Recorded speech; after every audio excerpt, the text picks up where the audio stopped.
দেখো এখানে কোথা থেকে কাদেরকে আটকে রাখা হয়েছিল সেইগুলো সব এখানে রয়েছে। এখানে বেঙ্গল থেকে ফরিদপুর, হচ্ছে আগরতলা, আরও অনেক অনেক জায়গা আছে।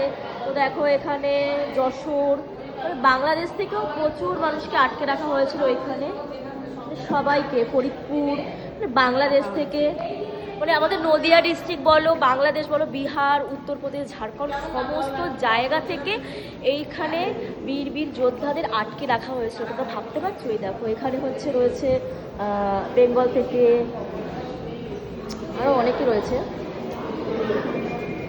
দেখো মানে সত্যি এদের কতটা মানে কষ্ট দেওয়া হয়েছিল এখানে এসে, যে এদেরকে আটকে রাখা হয়েছিল, মানে আমাদের দেখেও খারাপ লাগে। তো চলো এখন মেন জেলটায় যাওয়া যায়। এখানে তো সবাইকে মানে বলা হয়েছে যে কারা কারা ছিল বা ছিল না।